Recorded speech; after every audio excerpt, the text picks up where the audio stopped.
entails. As one practitioner notes, I can safely say that they haven't a clue what I'm doing. I'm down the forest with a load of kids. They're just happy to know I'm engaging with kids in the media. Another discourse which is also connected to the definition is the idea around once off, also known as splash and dash, which is what you might typically get in a venture centre versus a long-term outdoor developmental programme.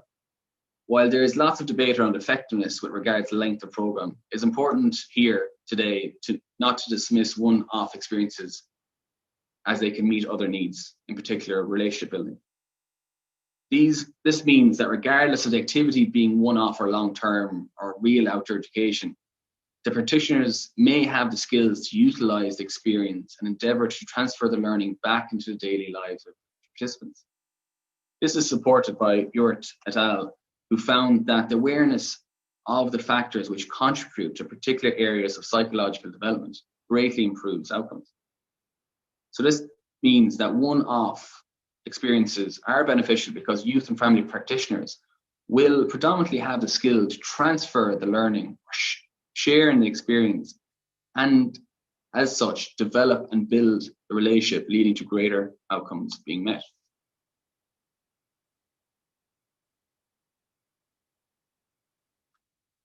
In regards to benefits, one practitioner notes that a physical break once a week let off steam and stress in a really productive and controlled way. Another practitioner notes with regards to building trust. It does bring something unique to the table that other experiences can't bring. Part of that is the way it can capture the absolute essence of a person, and that idea of the environment is neutral. It's not judgmental. It rains on everyone. It's not picking on you in particular, and the real outdoor activities act as a good soundboard for development. I do believe in it, and I do think it is potentially powerful. Another note, you can actually have a chat with people in a more relaxed setting. It's really good for identifying issues. You can really get an accurate picture of what is going on a weekly basis and begin to understand their personality, what their triggers are. What ways do they respond best when being told what to do?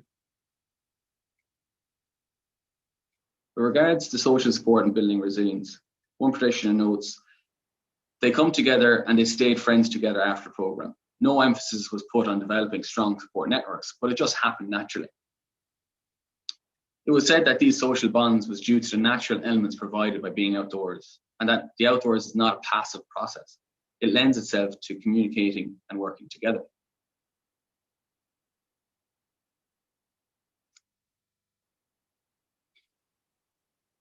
Another practitioner notes, yes, 100%. Sharing an experience like that breaks down barriers and walls and normalizes humans. Almost a sense of solitude between them and respect. I see this all the time.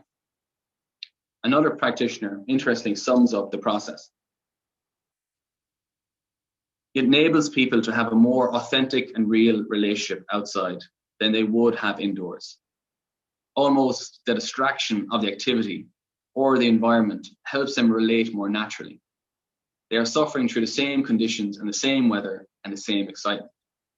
And that this helps people to connect and create stronger social bonds because it gets to the essence of the person. The more inner self is revealed under pressure. And I think when that happens, there is an opportunity for strong social connection, and their social networks last long after the activity.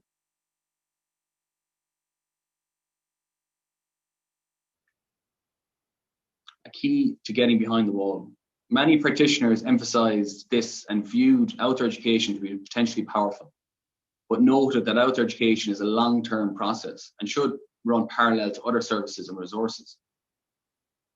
One practitioner noting, we found that outdoor education was a really good format for them, really good for personal development and interpersonal skills for themselves and getting rid of a lot of excess energy, building self-esteem.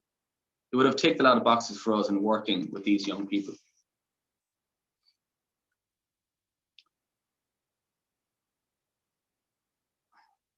When the relationship grows, practitioners found that young people begin to see them in a different light. The level of respect which builds up can offer new ground for targeting other pressing issues going on in the young person's life. One practitioner notes, they can begin to see you in a positive influence, and the outdoor lends itself brilliantly to that. Practitioners also found outdoor education to break down barriers and stigmatization that often follows service practitioners. One practitioner notes, they might be resistant to talk to you because you are seen as the enemy, part of the system, the adult. And then you bring them out into the outdoors and there's a vulnerability there. And then they look towards you for reassurance, and respect grows. One practitioner also spoke about while out for a hill walk. You could get into the conversation with them that you would never get into while in the training center. And they could learn something about you, which is often more important than you learning something about them. That you're not actually this two-headed monster, authority figure, that you are an ordinary person.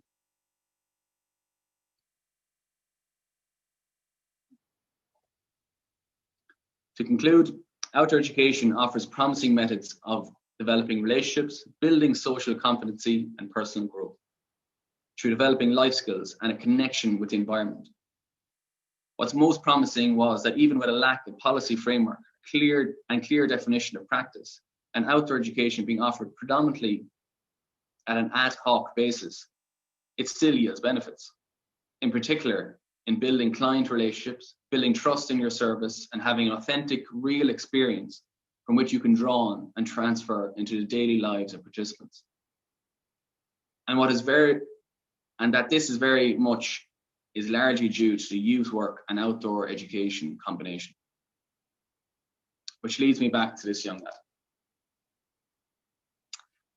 I see this getting behind the wall as a process of building relationships, striking a chord, and creating positive experiences from which they can directly relate and draw on when needed. For us as practitioners, this is sometimes the greatest battle. And not that we want to strip down this wall and tell them what they need to know, but for them to remove it themselves and on their own terms. This photo, which it looks like it was staged for Instagram, is actually the same young person in the last photo. This was him on the second last day of the 10-day expedition in Sweden. And through simple role modeling and support from staff, he began to regulate his behavior, stopped burying his head, and kept it high, and learned to solve the problem.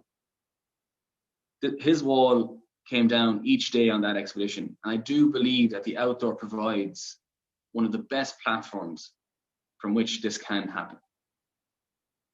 Thank you very much. And I hope you enjoy the rest of the conference.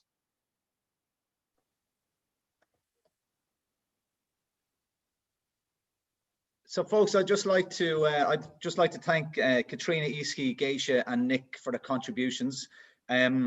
To echo Cormac's sentiments at the very top of the session, he, I suppose, pointed to the need for a greater evidence base and for practice to be, I suppose, grounded in research and evidence. So I suppose I'd like to thank our contributors this morning, and maybe it's a discussion for later on in our panel discussion as to what is the evidence base at the moment in Ireland. Internationally, there is quite a bit in existence, but maybe it's something to be discussed in the panel discussion later. I'd just like to, I suppose, take us through to the next section of this morning's piece. It's going to be an opportunity for the attendees to hear from a number of different practitioners in the field, and I suppose it's very close to the original format as to what we had planned, an outdoor immersive experience for attendees to come and actually experience what the programs look like. Obviously, within the current circumstances, that's not going to be possible. So hopefully this will be as close as we can get, and it's something that maybe we can revisit in future years. So I'm going to pass you over now in a minute to Kerry Walker, who's going to talk a little bit about her practice as a forest school leader and forest therapist. But again, what I just like to offer people the opportunity to ask questions and to make comments as the session progresses. There will be a questions and answers session at the end of this piece. So I'd encourage people to get involved. And then I suppose further on at the end of the session this morning, there's going to be a panel discussion, and there'll be an opportunity for you to ask questions towards Nick, Katrina Easkey and Geisha as well, just in relation to their evidence and research. So I'd welcome anyone to get involved.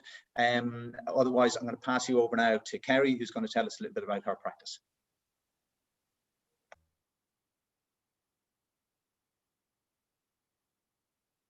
Hello, welcome to this talk. I'm really delighted to be part of this conference. Really privileged to be able to come and talk to you today about the practice of forest school.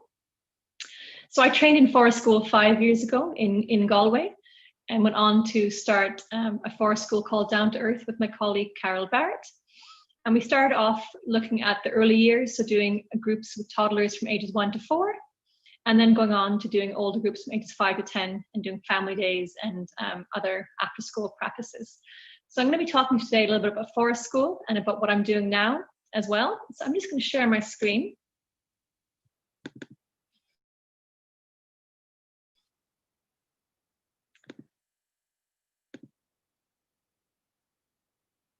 Great. So I went on to train in forest school, like I said, and after the training in forest school, I looked at training to be a forest bathing guide and a forest therapy practitioner. So some of you may have heard of this term forest bathing. It's quite prominent now in social media and in the news. So forest bathing, it really translates into bathing in the atmosphere of the forest. So it's really about taking adults outdoors and allowing them to experience being in outdoors in a slow, mindful way. And we look at doing that as connecting through our senses. So I take out weekly groups to explore the idea of forest bathing and the forest therapy. And then I also do the forest school, as I mentioned. So I brought all these three together under my new business called the Nature Hub. And this is a platform to integrate all these practices and to offer communities a chance to reconnect with nature and reconnect with themselves. So today I'm going to be looking more into forest school. Some of you might be wondering, what is forest school? It's quite a popular word at the moment. So you may be wondering, is it a school in the forest? What do you do? So have a look at, what is forest school? What do you think it is? What do we do there? So here visually is a little idea of what we do. As you can see, it's outdoors all year round. So it's really about taking children outside in an outdoor environment in long term and really exploring their child-led play and allowing them to take risks. So we really allow and really focus on how do we bring risk into the play in a safe and supportive way.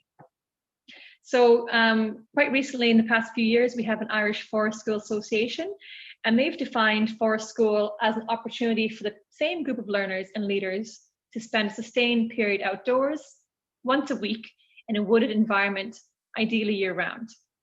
A regular routine is followed that is learner-led and facilitated by trained leaders.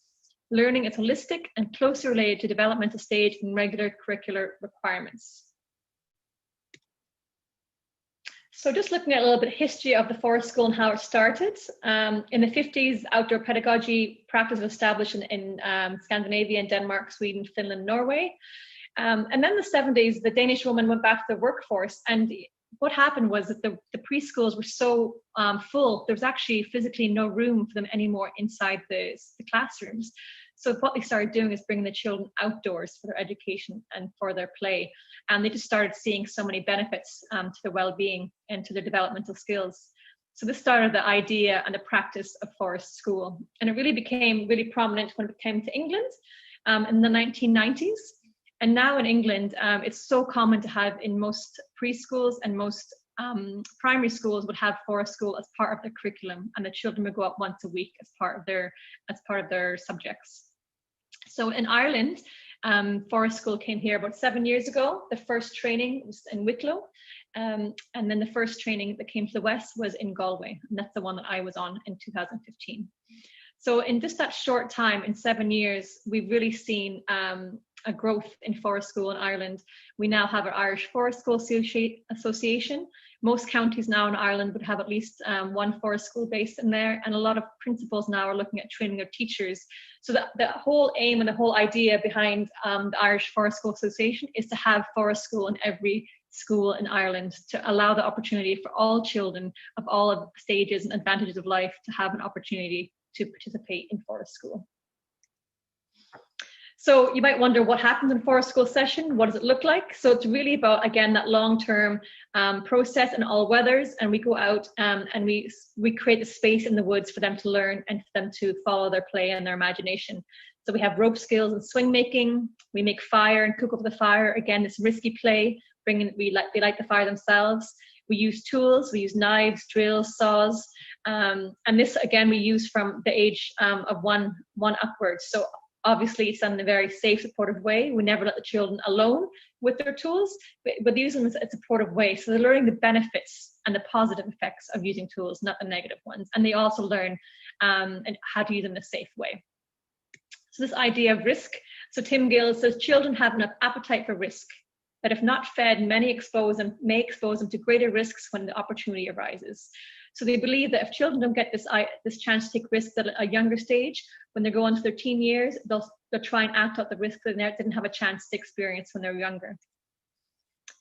In forest school, we also make dens and shelter building. We tell stories, nature-inspired songs, and again, this idea of child-led free play. So again, we set up the ropes, we have the mud kitchen, we put things in the woods, and we really step back and allow them to explore, follow their imagination, really follow their curiosity, and really allowing that holistic development to occur naturally. So some of the benefits of forest school that we've seen are it enhances numeracy and literacy skills, and especially eco-literacy. So we may talk about the names of the trees, go over to the oak tree, let's meet in the birch tree. So instead of actually looking at a book and learning about the trees, we just bring the vocabulary in into our daily talks, so they start to understand the terminology in the woods. Again, improving language and communication skills, improve relationship with and understanding of the outdoors. So it's really about this beautiful nature connection they're forming. And since they're going there in long term and over a process, they're really connecting with the season and connecting with that same piece of land on a weekly basis. They're really getting to know the place. Changes in self-esteem and confidence. So we really follow their abilities. So instead of what they can't do, we really facilitate things that they can do. So really boosting their confidence, improving the physical skills, increasing motivation for learning, and improving concentration. So here's a little glimpse into one of my early years groups, the toddler groups we have. So obviously there's a little bug hunting going, and then we're doing crafts as well, making little hedgehogs. So forest school really complements the ASHTR curriculum framework, which is the early years curriculum framework, and it's also an ideal environment to explore and practice schemas. So I'm just going to look at those two now to briefly give you an idea of what the forest school can encompass. So some of the ASHTR principles are just so similar to the forest school ideology and aims of what we do. So I just want to share them here. So one of them is holistic learning and development, active learning, play and hands-on experiences, relevant and meaningful experiences, communication and language, and the learning environment. So just seeing there that what the ASHTR curriculum, the principles is very similar to what the forest school principles are as well. And also this idea of schema. So schemas are urges or repeated behavior that children often do in play to make sense of the world. So something that they do continuously over time. And they actually have to work through these behaviors themselves in order to go through the next stage of developmental learning. Some children may follow a few schemas and some children don't have any. But in forest school, we learn about them and we use them in a way to support the children in their development. So a few of them here I have just to share with you. One of them is transporting. So the children might move bricks from one side to the next, might move sticks or stones and start transporting things from one place to the next. Trajectories, they're really interested in how objects move. So they might drop things or throw things or pull things. They're really interested in how things can get from one place to the next. Rotation, so they're really interested in how things turn, the knobs, keys, things that can move, and also them spinning around as well. So you might see children really like spinning around and doing spirals. And one really popular one we always see in forest school is enclosing. So they're really interested in occupying enclosed spaces. So you might really see them get into a bush or a tree, or they really might start like building dens and really creating this lovely structure themselves to be in. So forest school promotes quite a lot of things. These are a few of the prominent ones. So it really promotes confidence, it promotes self-esteem, promotes resilience, holistic well-being, team building, environmental awareness, risk management, and again, really important is respect for nature. So I just want to leave you with the website of the Irish Forest School Association.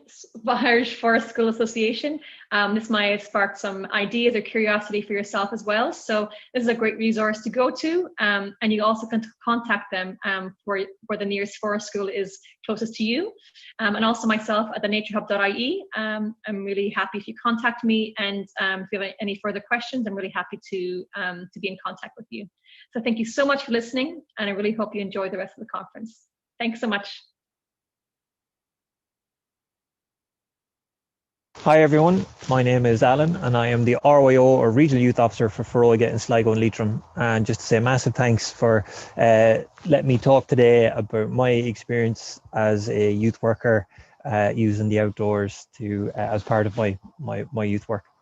I've been very lucky that a number of years ago I was contacted and asked would I be interested in creating an outdoor program for young people in Dunleary. This was a kayaking program that we got to develop in conjunction with Foróige in South Dublin. When we met and saw the opportunity that was there, I immediately asked to get some support and consult with other outdoor educators, because we wanted to create something different and wanted to bring in an ethos or some tenets, some concrete beliefs that we would be able to implement as part of the youth work, because we have a belief that outdoor education or being outside has a positive impact for young people. So one of the first tenets we had was that the opportunity to go kayaking should be available to all young people. So as long as they're part of our organization and they had a youth worker that was willing to engage with us, we would welcome them with open arms. The next part would be that the youth worker themselves that had booked in to use the facility would have to participate with their young people. We found this was of essential importance because it encouraged the young people to have positive relationships with their youth workers, positive relationships with each other in a shared experience. So there were shared challenges, whether that was the weather or it was the particular skill. There was shared joy in that they reached certain areas, or that they saw that the youth worker themselves also had a learning journey along with them.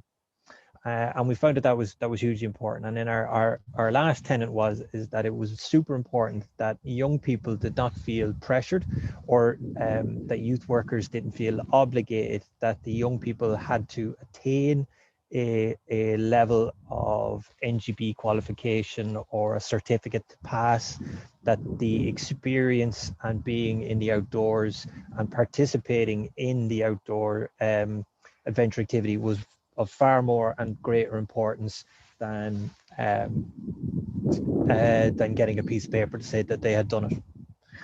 So with those tenets, we decided to create a program where young people could come and try out kayaking. And it was a learn through doing guided experience for our young people, where they could explore and ask the question. The example that we always use would be when our young people are on the water, one of the first questions they ask is can I jump in? Can I jump in? No problem. We would welcome it straight away, because we would know it would get that off their back. They wanted to get into the water, they wanted to swim around, but then they would often ask the next question, how do I get back in? And in that moment, they have begun the conversation with us as the facilitators, the guides, the youth workers. How do I learn? How do I progress my learning? Okay, so I got out, I'm in the water, please give me the skills to get back in. So we would begin to teach them the skills of getting back in, and then that would lead us into the conversation about, well, now that we're here, why don't we travel over there, and then we would get to learn the skills needed to become engaged in that youth work with us.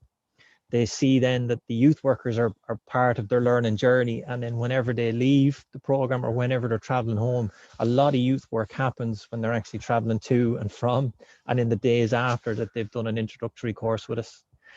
So we have seen the impact for our young people over the last 5 years in Espoir 1, and in Espoir 2 we've been very lucky to create a program up in Leitrim, where we've been able to introduce young people to journeying, specifically as part of the Erne Blue Way. So the Shannon Erne Blue Way travels through a number of the towns and villages that I work with as the club support worker for them.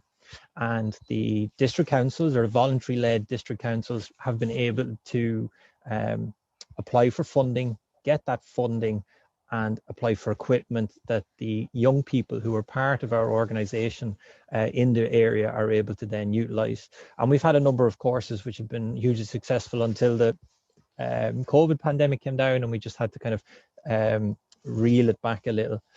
We have a number of young people who did some interviews with us, and I'd love to be able to share some of their experiences about what the kayaking program meant to them. Hi, my name is Keith Kumalo. I'm 17 years old. I'm originally from Zimbabwe, and I've been living in Ballinamore for 6 months now. I've been participating in the QQI Level 4 kayaking for Forever Futures this past week. The kayaking course has taught me a new skill. It has taken me on an adventure.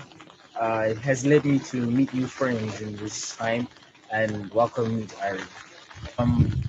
I'm living on direct provision, and this has really, I really do recommend this for other youth, and it does help gain new skills.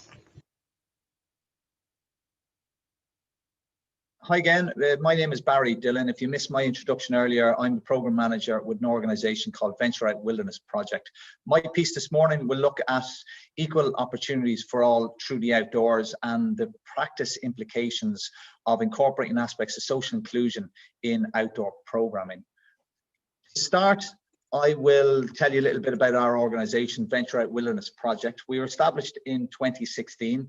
We're a not-for-profit, we're a registered charity, and our mission is to design and deliver a range of creative and innovative outdoor-based personal development programs for young people and families, with a specific focus on supporting those from disadvantaged and marginalised communities. We've a range of programs from our wilderness-based expedition right through to our Unearth one-to-one youth and family support intervention. And I won't go into too much detail about our programs today, other than to tell you can find out a little bit more information about how we work and what sort of programs and interventions we deliver through our website and our social media channels.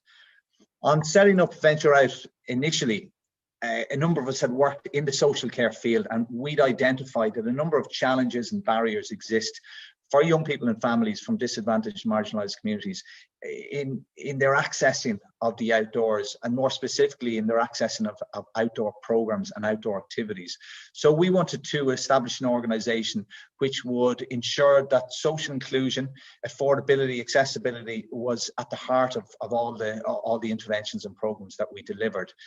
And I suppose when I drill down into that, what I mean is that outdoor programs shouldn't be just for those who can afford them, those that can afford the equipment, the materials, those that can travel to access specific outdoor activities and outdoor programs, but also focusing on those with a range of special needs, abilities, mobility, disabilities in relation to mobility, and intellectual challenges and needs at the same time. And I suppose my piece this morning will focus very much on the type of outdoor programs that you can deliver to those type of groups and those cohorts that do have additional needs, and where the programs might need a little bit more I suppose care when designing and delivering them.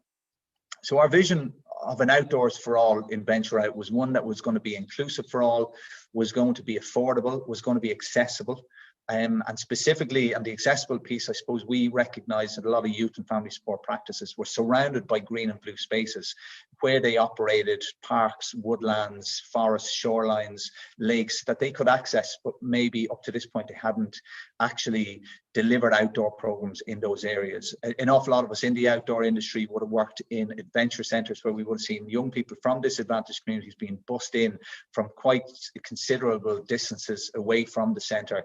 And there was a perception amongst those young people that outdoor activities were something that you needed to travel great distances to access. You needed quite a bit of finance and money to buy the equipment or to participate in some of these activities. So for us, setting out to change that perception amongst practitioners and young people from those communities alike, that the outdoors was for all, it was mostly on our doorstep, and there were great benefits to be achieved by looking a little bit closer to home.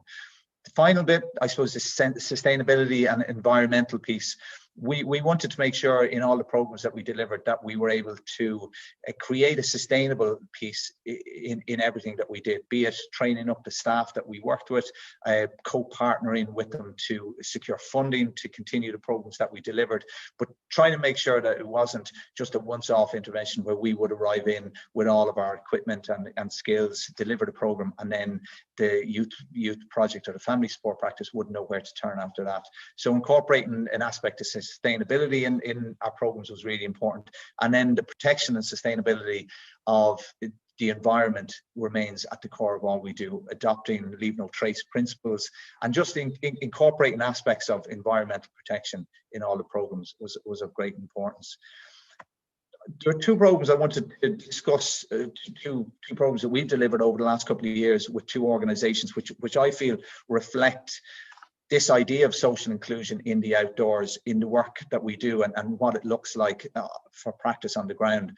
The two organisations we worked with over the last couple of years would be Ability, who are based in Connemara through an organisation called Form, and they've been funded to support young people with a range of disabilities, physical and intellectual disabilities, to support them through personal development programs with the hope they progress into education, training and employment.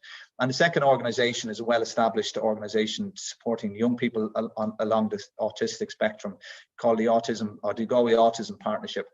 And we've been working with GAP and Ability for the last couple of years. And I really feel that the projects we've delivered with them really reflect this idea of social inclusion and the idea that outdoor programming should be available to all. And as such, there's great benefits to be achieved as a result of that. With GAP, we ran this project. We've run a couple of projects with GAP over the last couple of years, both after schools and summer programs.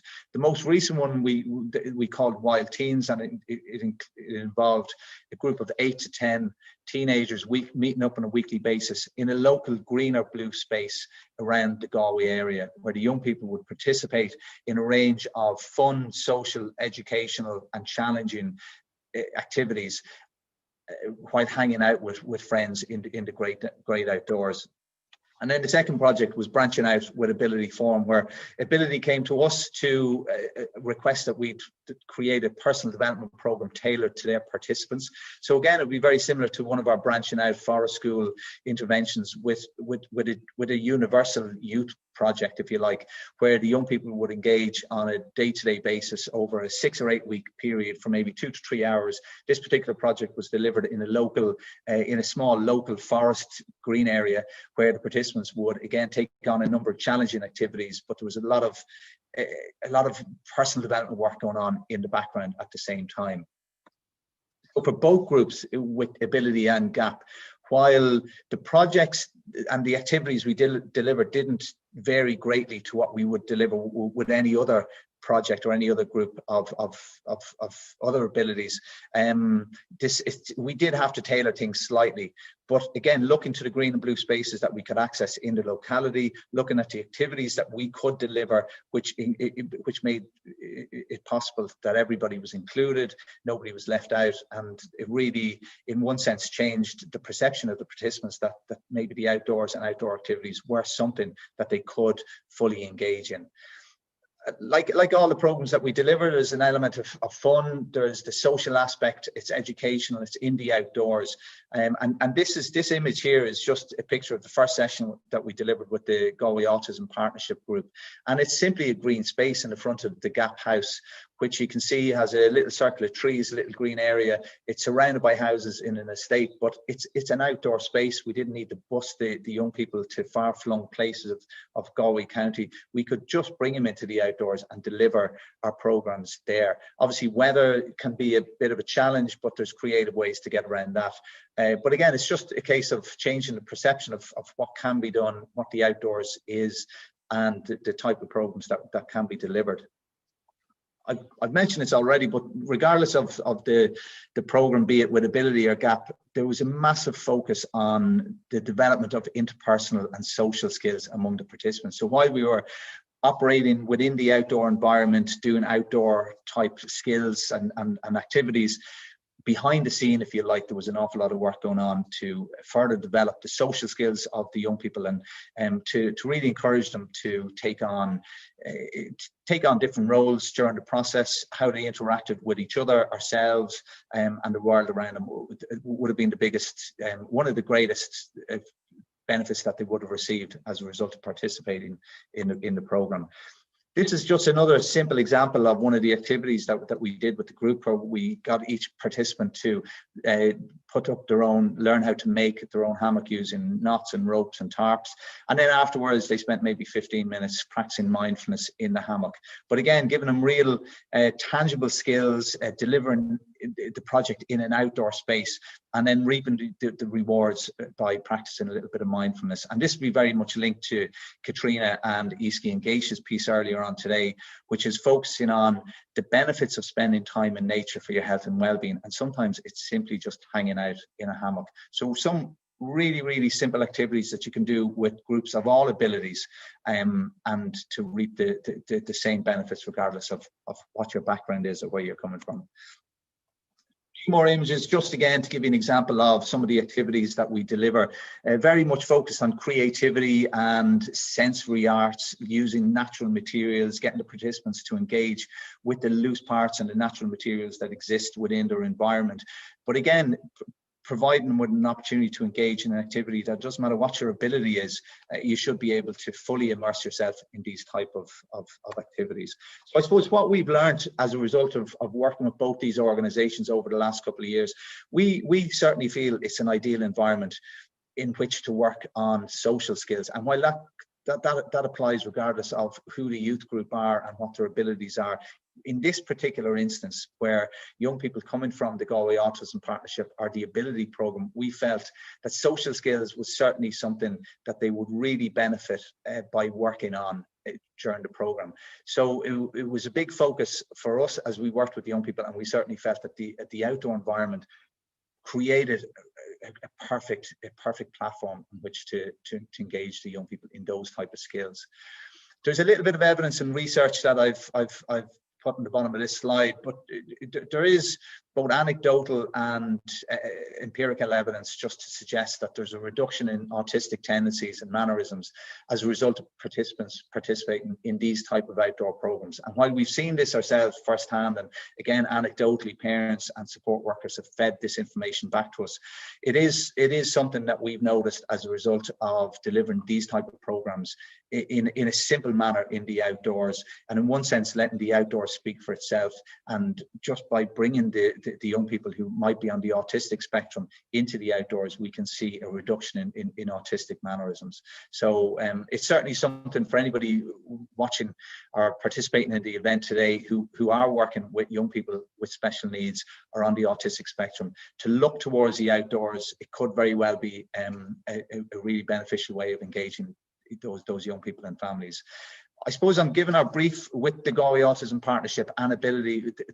Both organisations asked us to deliver these programmes and to tailor them in such a way that we didn't need to change them drastically from what we would normally deliver. And again, while there's mobility issues sometimes within the group and intellectual challenges that some participants face, we didn't feel that we needed to vary the programmes greatly.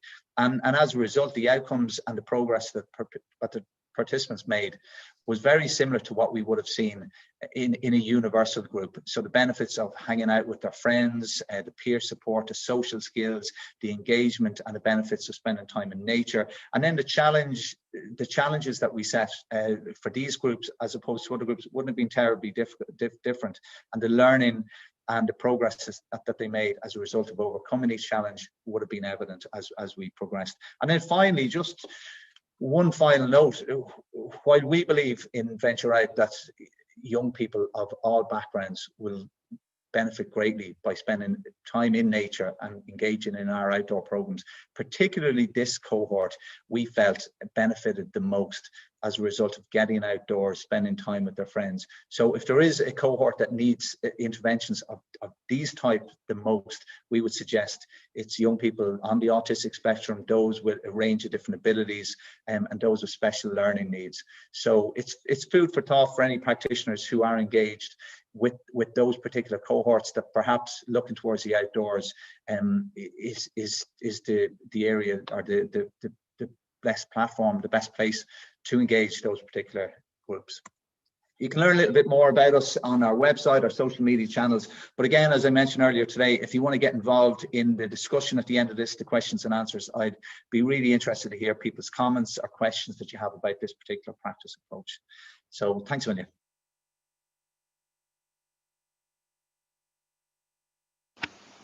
Hi guys, how you doing? My name is Pierce. So by law of Nick and Barry, I have to introduce this short video, but they give me some bullet points just to keep on track. So I'll keep it brief. Just a little bit about myself. Like I said, my name is Pierce O'Toole. Always had a draw for the outdoors and worked in lots of centres and stuff around Ireland. But probably an aha moment for me was working in a centre in New Zealand, a sailing centre for young offenders, and probably the first time I saw the outdoors being used as a therapeutic tool, and I was just wowed by it. I came back and I did the outdoor course in GMIT, the level 8 outdoor education degree, and yeah, that was just a massive stepping stone towards every role I've had since. I worked in the Adventure Project in Ballyban, set up by a former student there as well. Worked in the Eastside Youth Service, and then with the Family Support Project with TUSL Family Support since 2016.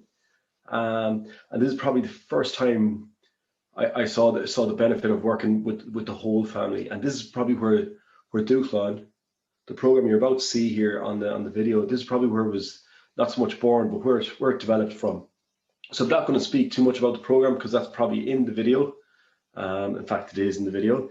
But just some things that probably don't come across in the video, or the whole family is worked with as part of this. And it's not just a young person. Some other things that might not come across there is debriefing is a massive part of it. It's done after the first 10 weeks when the mentors really get to know the young people. There are parenting programs as part of it. There's a family adventure experience and the exit plan. So all of these areas, the family are very much central to it. So like I say in the video, it's definitely not a perfect program, and we're always tweaking it. And yeah, we're always adding to it. Like even Goshka this year just became a massive part of it. So not this year, but last year. This year has been a very watered down version of Dúchlan, but we hope to get up and running again in 2021. So that's it. Thanks very much. Enjoy the video, and thanks to the guys for giving us the opportunity to show it here. So thank you. So Dúchlan is a 9-month adventure-based program geared towards teens who are looking to make some kind of positive change in their lives. Teenagers are designed to take risks, and we're trying to create a situation where they're taking on perceived risks through adventure sports, kayaking, climbing, biking. 10 participants will come from Galway City and County.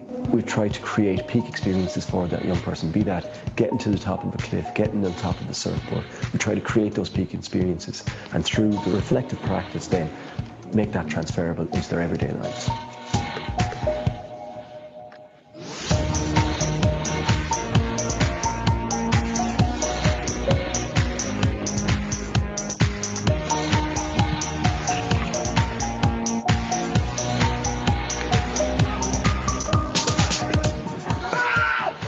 For each person, it's different, I guess. Everybody gets to find out what they're really good at. You find out what activities you'd be made for and what you're able to do, what you like, what you don't like. And you find more about yourself, I guess. Rising to a challenge, I don't know, makes you feel good about yourself.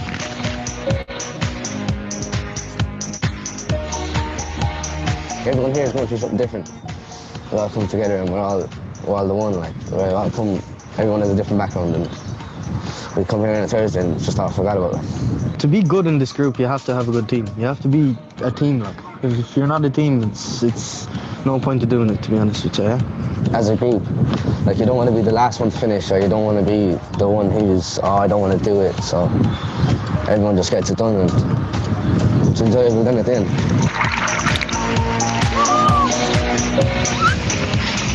Good woman. For me, like, I thought it was just the best thing that could have happened for me, because I have a lot of, like, things going on. But when I got on the bus, the big blue van, getting taken out of, like, Galway, going out to Petersburg and different places, for me it was like kind of like a metaphor, being like literally brought away, not have to worry about anything, just going having fun. That was it. Where things are really hard in school or in their training centre, they have that opportunity to go off for the day and learn in a different way about themselves. I think that kept TJ in his Leaving Cert, because it was that one break he was going away, and it was an educational course, so the school couldn't mark him absent, and his relationship with the school now has grown from 0 to 100.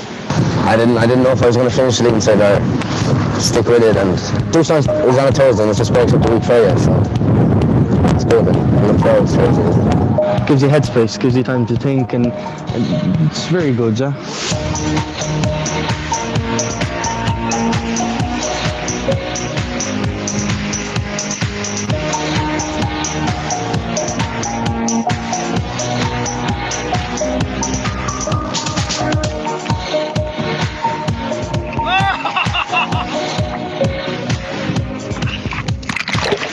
In Dúshlán, they take like every effort to understand.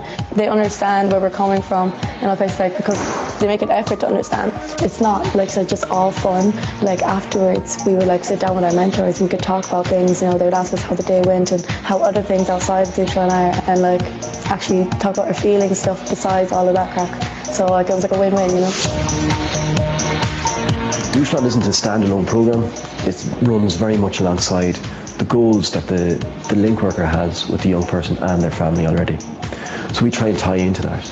And it's only for 9 months, so we try and set targets for the 9 months, but as well as that, leave with an exit plan, so that when we leave, they're much more on course to their long-term goal. It changed TJ's life. It changed my life. And plus it changed around the house with the other kids as well, and his younger siblings, he would be more advising them now. I suppose you see role models here, like, so you see you want to become one of them, like, and be the, the mentor kind of, be good for everyone around you.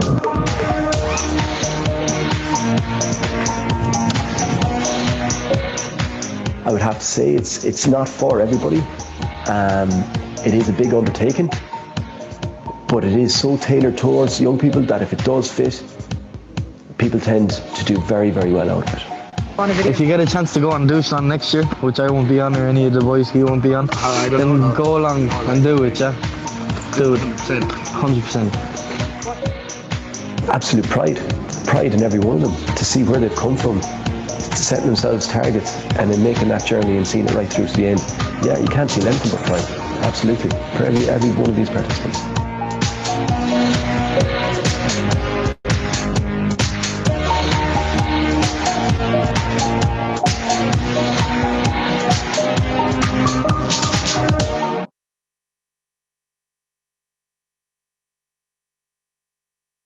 Hi everyone, my name is Aubin Ryan and I work with the development unit here in LIT in Thurles.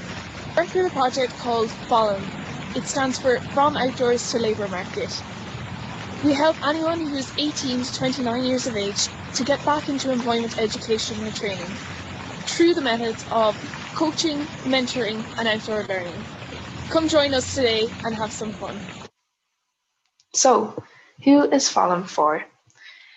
It's basically for anyone who's 18 to 29 years of age, who's currently not in full-time employment, education, or training. is an opportunity and a chance for any young person to find out more about themselves while also exploring the outdoors. And the biggest benefit of all is the fact that it's free. So come join us. So there's actually 3 different phases. So the first phase is recruitment and engagement. So this is where you get to know your coach, and you get to know what's involved with the program, and I suppose just to prepare yourself for the next phase. So it's just getting ready for everything. So actually, again, the all these particular pictures were taken pre-COVID, so that's why everyone was standing quite closely together. But yeah, so that's some of our coaches. So the next phase is the outdoor learning phase, and it's personally one of my favorite parts, because I think everyone who takes part in it really learns so much about themselves through the outdoor learning. So yeah, if you can see, again, this was taken pre-COVID, but this was all the trainers that we all did our training together. As you'll be able to see, Barry's on the right there, and Nick's down at the end, and then I'm smack bang in the middle. So that was when we did all our training together. But it's just important to reflect on the 5-day outdoor learning week. It is now kind of very much focused on kind of place-based learning, and the young people actually learning about their local place and their local area through the outdoor week. In phase 2, outdoor learning really is the catalyst for a lot of the young people who take part in the program. And from even my own personal experience, I can see how much the young person takes that time to realize what it is that they're doing and where it is that they're going. So for a lot of the young people, it's just that tipping point where they take that moment to question, where is it that I'm going? You're probably wondering, what exactly is it that we do in Folum? So a lot of different things really. So there's cooking on campfires and learning how to cook in the outdoors. You can see one of our participants making elderberry juice there. Navigation, learning how to set up tents. And then a lot of the actual work hangs around the conversations that we have about each other. The key to the Folum project being so effective is these conversations that we have with each other while outdoors. It's centered around these one-to-ones and through these daily themes that we work through each day. They range from, positive relationships, effective behaviors, safe space, action planning. It's all about these key skills that you're learning outdoors and how you can transfer it to your everyday life. As part of the outdoor week, a lot of the participants actually do have the opportunity and chance to go and explore and test the skills that they learned during the week. So for instance, here we have Jed, one of our trainers, and they went up to the local Devil's Bit. So it was a local mountain or hill outside of Thurles. So there is an opportunity to actually put these skills to the test as well. And it's a highlight for many of the participants. So the next phase is coaching and mentoring. This is essentially where the coach will be working with you for 5 to 6 weeks. So it's 2 half days a week. So it might be like 3 hours. It could be 3 hours on a Tuesday and 3 hours on a Wednesday. It's, depending on how the coach fits it around you. But the biggest thing is like that the coach helps you to recognize strengths and talents. So it's all these talents. So it's all these type of skills that we've learned in the outdoors. How do we actually translate and make that, viable or useful for our everyday lives? So, on the outdoor learning week, you're going to learn time management, teamwork, all these type of transferable skills. And this is where the coach helps you actually realize those skills and helps you to, put that into your CV or using it. So it's a great way to develop your CV and for your self-esteem and self-confidence when you're going for jobs in the future. So we have there's also the Folum platform, and so we're actually helping you job match with employers in the local area as well. So we're currently like enlisting I think we've 10 companies at the moment who've signed up to support Folum, and so Folum really provides the support in terms of the fact that there's 5 weeks of coaching after the outdoor learning, and then following 6 months where the coach continues to check up on the young person and sees how they're getting on. And in terms of the action plans that they write at the end of the outdoor learning week, this is followed on through the coaching and the mentoring to make sure that the young person is actually achieving the goals that they set out for themselves. In this third phase, in the coaching and mentoring, the coach really becomes that person of accountability for both the young person, and I know myself, it's just as good to always have somebody to hold you accountable to what you say you will do.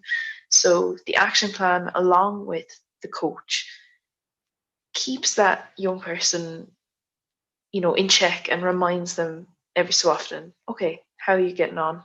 What do we get out of it, the coaching sessions? So it's personal awareness, confidence. Definitely confidence is probably one that I've seen again and again with the participants who've gone through the program so far. Just how they grow throughout the course. Personal and social engagement. It's all about finding direction and exploring your interests as well. Seeing and trying something new that maybe you hadn't thought about the outdoors as somewhere you would have considered trying before, and now after experiencing the outdoor learning week, it's something that you might incorporate into your everyday life a bit more. Or it's even just having the conversations with the outdoor trainers and the coaches and just figuring it out, and we help you through that journey. You can pretty much listen to me talk about how great Folum is all day. And it's been incredible for me to be a part of this whole experience in terms of seeing participants come in as shy individuals and to walk out with such confidence. I'm so grateful to have been a part of that. But I think for you to realize the impact that it's had on them is to basically listen to their story firsthand. So that's pretty much the end of the presentation. I just want to say a big thank you for inviting me here today to speak to you at this Think Outside conference. If anyone has any further questions about the project, or if they're interested to learn more, you can contact me on 085 804 8842 or via my email alvin.ryan@lit.ie. I look forward to hearing from you, and thank you very much.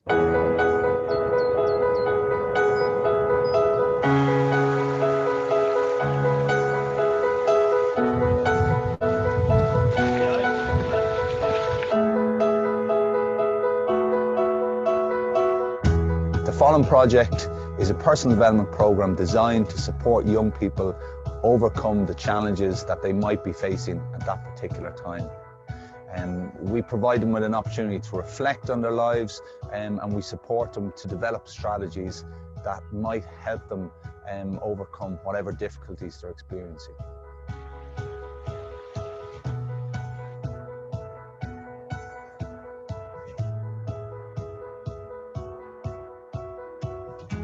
In the Folum Project, we go camping for a few days, and it's through the setting up of tents, through the cooking of meals all together, that we can realize these transferable skills that we learn through like one-on-ones or the activities, and how that can be transferred into the everyday life and how that can be beneficial in their future jobs in the workplace.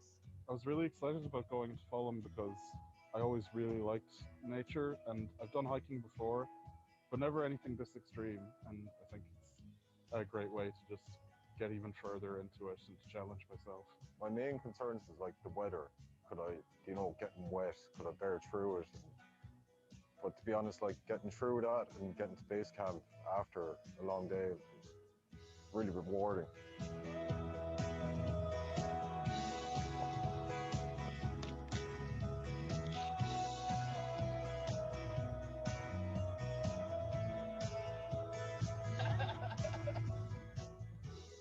the reason I'm involved in the Phone project is I'm really passionate about the idea of using the outdoors to help people learn about their capabilities and learn a bit about themselves. And I also really like seeing the community form in the group over the period of time when we're out there in the wilderness. And those natural environments are really good for developing that.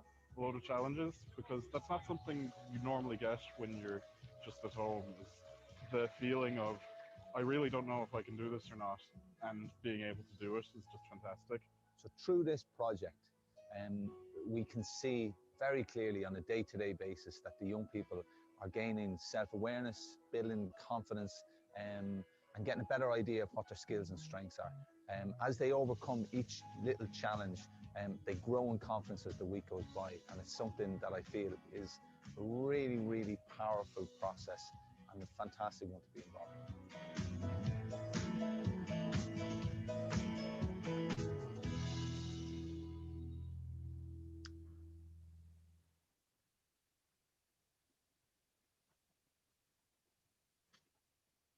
So first off, I'd like to thank all the practitioners for contributing. Kerry, Pierce, Alan, and Alvin.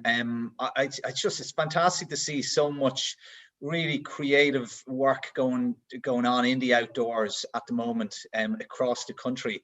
So I suppose the next 10-15 minutes we put aside for questions from the attendees. I've had a few questions from different people in a private capacity as well, which we'd like to put to the different practitioners. We're going to progress then into a panel discussion where you can maybe ask again more questions to the likes of Katrina.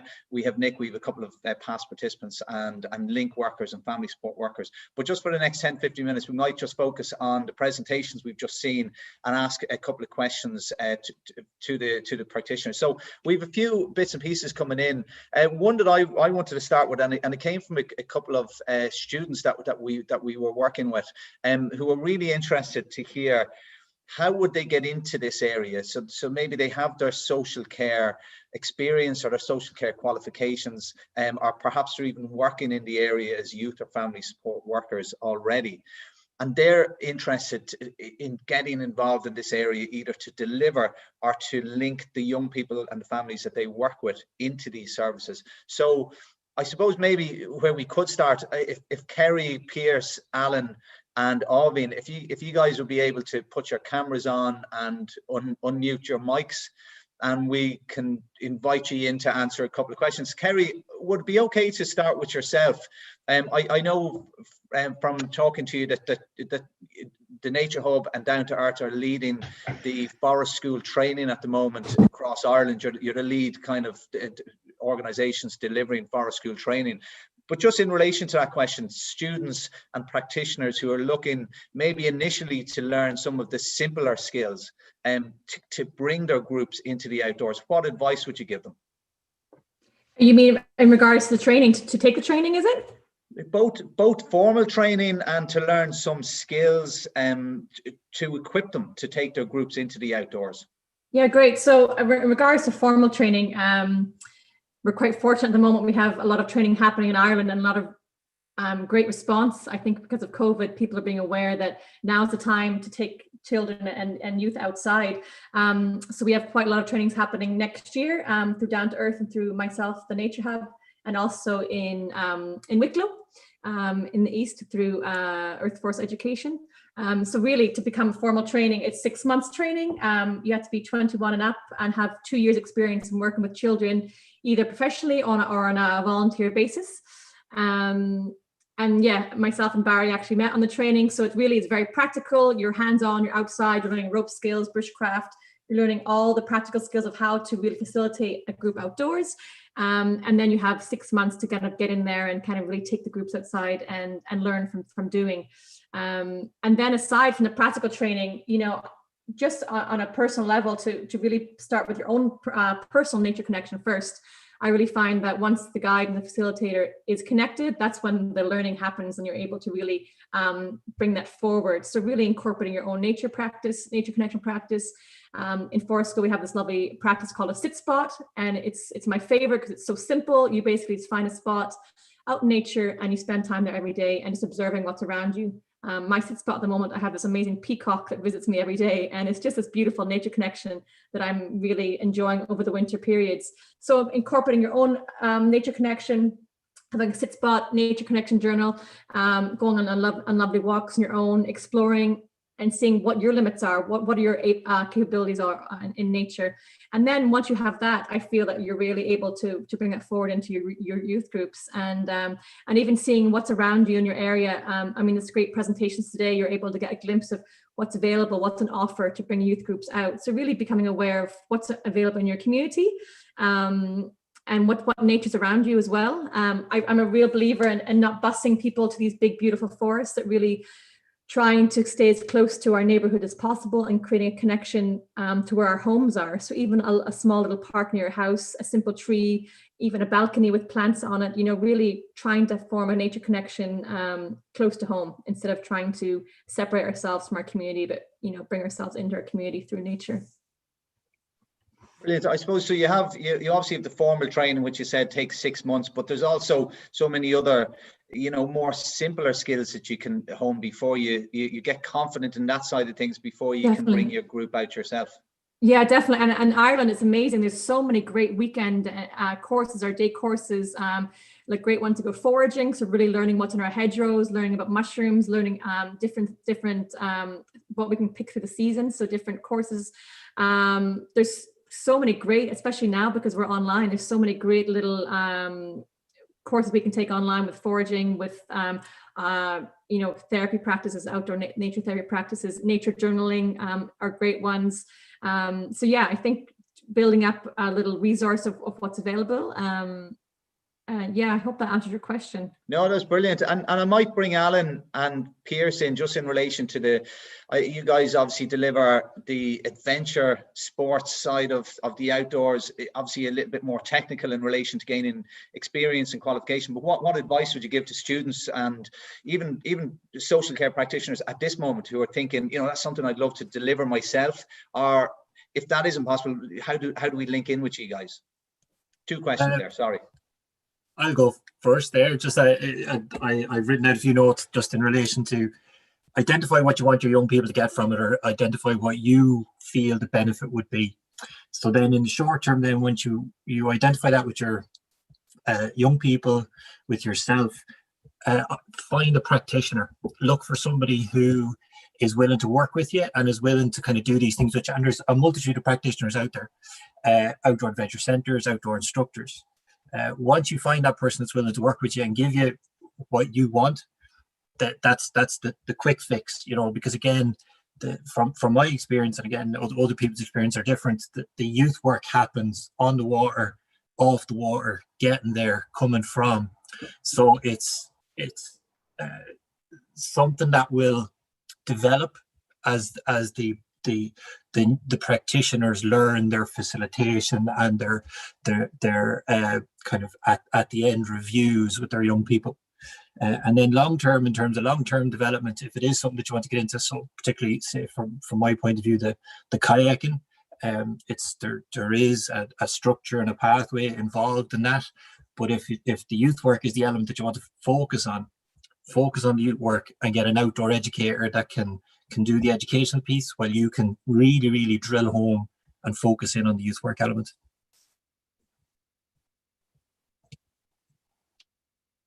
Brilliant, thanks, Alan. And Pierce, just in relation to your practice, students and family support workers looking to get involved in this area and maybe deliver these type of activities in a hands-on basis, what advice would you give them at this point? From our point of view, we were lucky in one sense that we were linked with the likes of Petersburg, so we had the best of gear, the best of equipment, and we took advantage of that. We were always using these to run technical programs. And what COVID did for us there was it forced us to go back to basics. And what we were doing with very small groups, 2 and 3 young people, was going to their places, looking for, and you spoke about it with GAP as well, and using their back door, using their backyard even. And that's exactly what we were doing. We're going to their homes and going to the little woods beside them, fields, gardens, forests beside them, and using those in order to facilitate much more basic than what we're used to programs. And it worked just as well.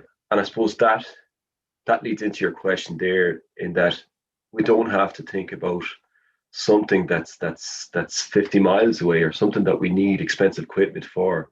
We're using very, very basic stuff. And I see even foam you're using in foam, the video, I see some of the techniques you're using there, they just work magic. You know, writing your stuff into a note, putting it on a homemade raft to let it go down the stream, to let it float away into the abyss. That kind of stuff just works magically. And I think Kerry was saying there's loads of courses there, short-term courses, that I think social care workers or any workers can just jump on and get yourself to know the basics in order to run them on your backyard. That would be my quick response to it. That's brilliant, Pierce. I mean, that's like, there is a perception in one sense that the outdoors is, you need all these technical skills, and you need to be, you know, super trained to be in a position to take people out. And maybe that's one of the core messages that this event is portraying to attendees, that, you know, it's on your doorstep. Start simple, as Kerry said, build up the nature connection yourself. Thanks a million. There's another question coming in relation to female versus male participation, and I might leave that question for the panel discussion. Just on this particular session, we wanted to look just specifically at your own practice approach. So I'll let Stephen take on that particular topic if he would.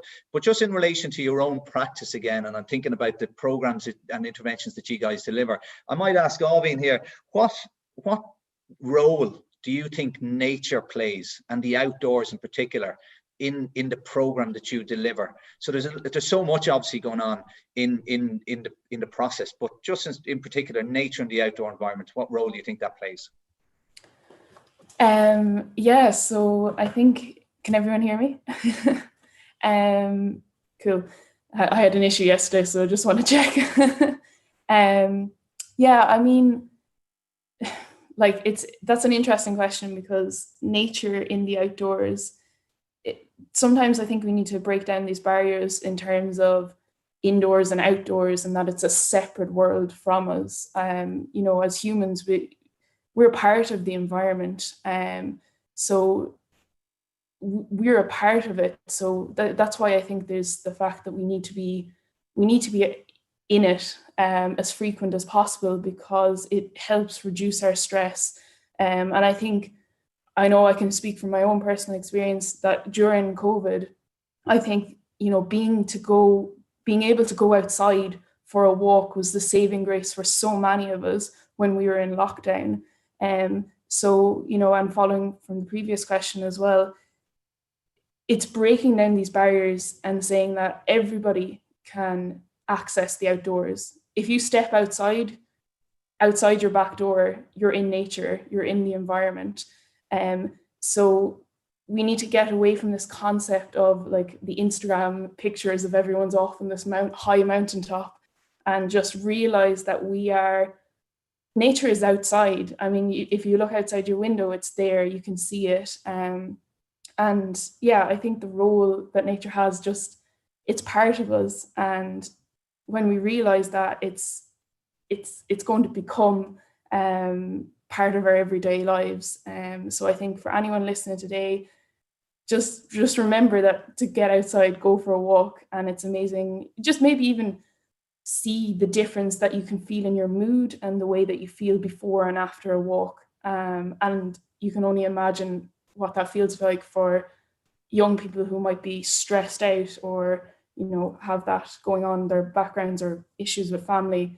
If they go for a walk or they get outside, they're just going to feel a lot better, even just by doing that simple thing. And Alvin, just the change process of the participants as they go through the 5 or what was the 7-day expedition that you led, the change process from start to finish, how much do you think just being in the outdoors? I've heard 1 or 2 participants from your program discuss just that element and how much that piece changed them. Is that something that you've seen commonly? Yeah, so I did note Martina's question, like she was talking about a plan B, you know, in terms of accessing the outdoors. And actually our 5-day program is now a result of our plan B COVID friendly version, because we had originally been running 7-day expeditions where participants were up camping in the hill. You know, they were out in the wilderness for 7 days. But I think it's really important. Like I witnessed one of the participants from group 7, and they cried at the end of their experience because it was so impactful. It was so powerful. And when we moved to the 5-day outdoor learning, like it was reduced contact, I still had a participant come to me at the end and start crying. And that was local, you know, place-based in their local area. So sometimes I think it's really important to think, just because we have this amazing 7-day expedition and now we have this 5-day outdoor learning, local based, community based, it still has an impact. It's just about how we have the conversations with the young people, you know, when we're doing the activities. So the outdoors is just the tool that helps us break down those barriers with the young people and to engage them and to find out how, you know, what's going on in their lives. And that's kind of, you know, in Follum we do the one-to-ones, and we do the daily themes of, you know, effective relationships, positive behaviors. So that it's just about creating a safe space. And I think the outdoors lends itself to that very well. Brilliant. And Kerry, can I come back to you just on that particular note? I know, you know, you're thinking of early years development and the difference between indoor versus outdoor spaces. What element does nature and the outdoors play in the forest school change process?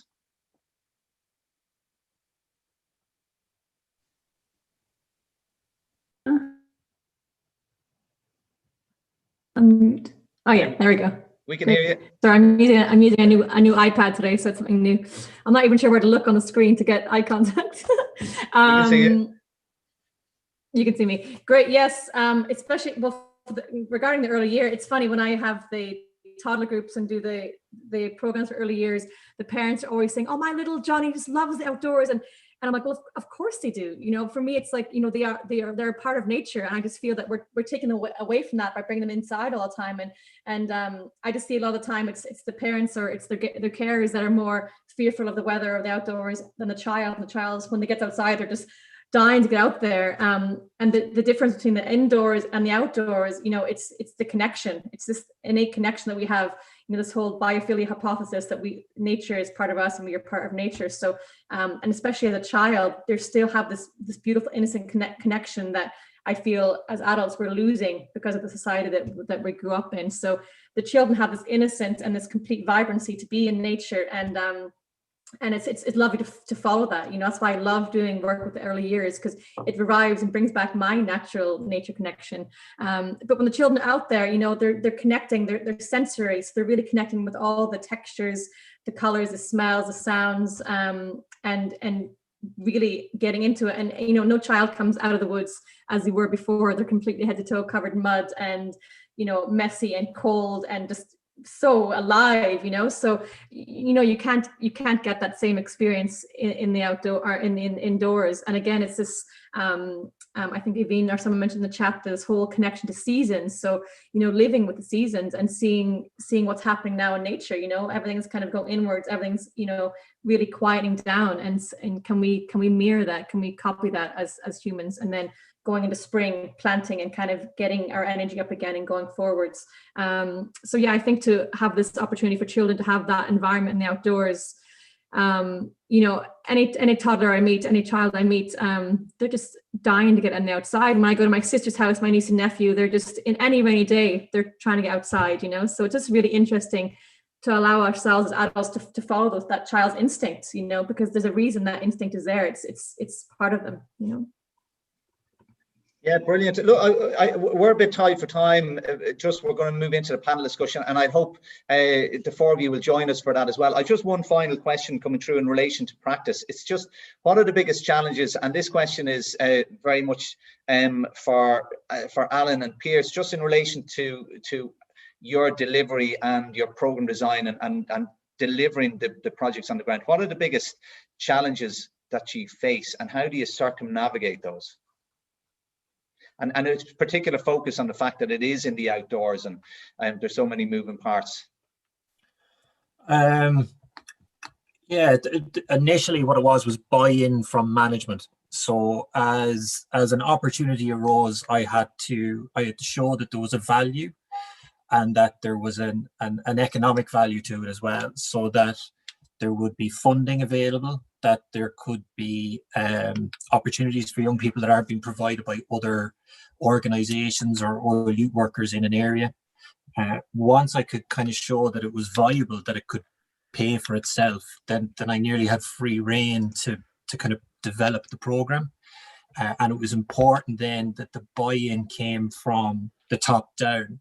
So like I spoke about in earlier on, the tenants, one of those tenants that's super important is that it's not a splash and dash session. It's not an opportunity for a youth worker to drop their young people and move on. It's about engaging with young people, participating with the young people, and having that shared experience, having that connection together in the outdoors, and going that way. So for me, it was showing that there is value to it, both for the young people and the organization, and then getting the buy-in then from management down. I think my answer is very quick there. When I was at school, I remember the teacher telling me, from looking outside, looking out the window so much, she said as a joke, if the classroom was outside, you do a lot better,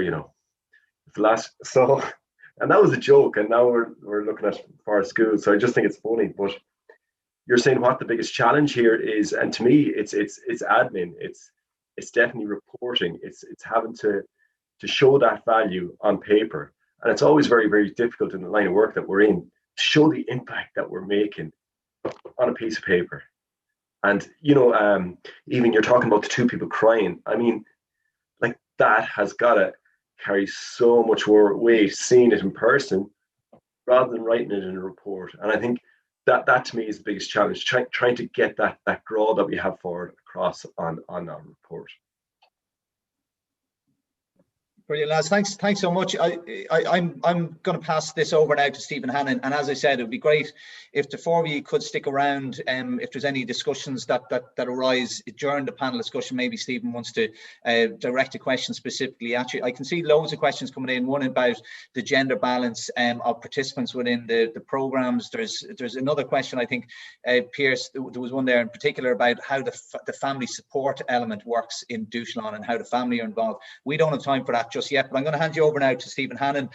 Stephen's recognised one of Ireland's leading academic educators. He leads on the BA in the outdoor education programme from GMIT in Castlebar. It's a privilege to have you here, Stephen. Thanks so much for joining us. I'm going to hand you over now, and I'll let you take it from here. Thanks a million.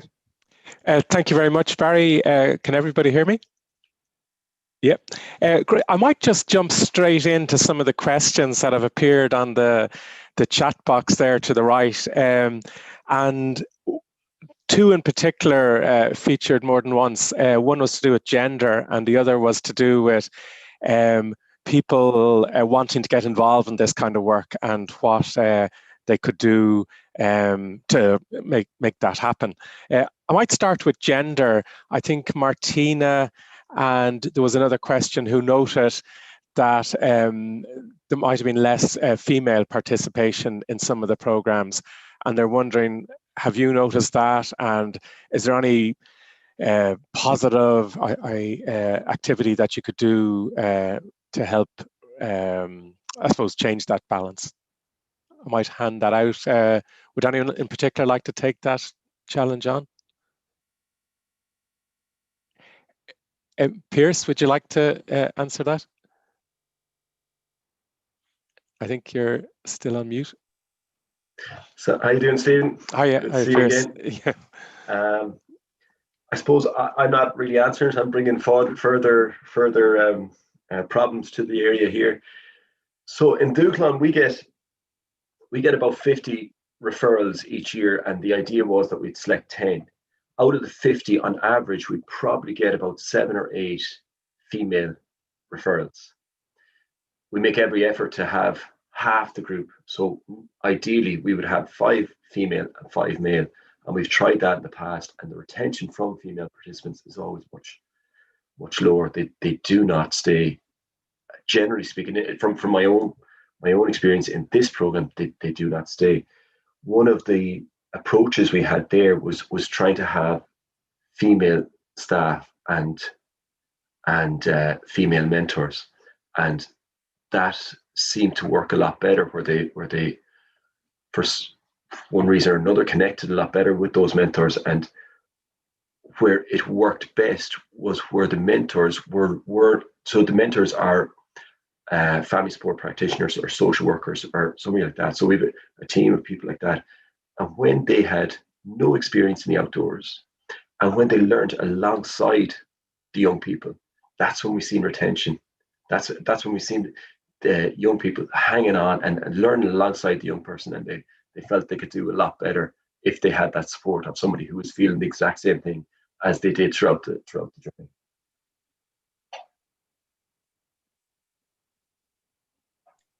Thanks very much for that, Pierce. That makes absolute sense to me. I might just ask Kerry, because I'd be curious to see. I'm working on the presumption that there is no real differences in the forest schools in between the gender participation. I wonder, have you any thoughts on that, Kerry? And then, okay. Yeah, it's as far as participation, it's quite balanced, because it's obviously it's the parents that sign them up because they're quite young. But for the after school, what I love doing is, the girls especially, to get them into that risk and the bushcraft, the boys crafts that they might not get a chance to do. And you can just see the joy in it, because they do like the it's really the boy things and the girl things, but they really do love using the tools and really rough play, which they don't get a chance to do a lot. So I really like that. But what I notice a lot is I have a male assistant, and it's, for me, I really enjoy having myself as a woman and then a man assistant, because I really see the girls need that as well. They need the role model of the male, but also the female. And as far as forest school leaders, it's mostly all women. I mean, our forest school committee, our Irish Forest School Committee, we have one male on the committee. Every training, it's normally 15 women and 1 or 2 men. So that's really interesting. Why is it always women forest school leaders? Where's that trend coming from? So we definitely welcome men into the practice, because we really find it really helps in the sessions. It helps to have that balance of having male mentors and leaders as well.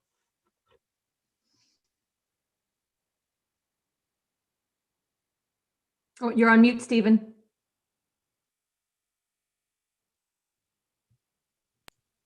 Sorry about that.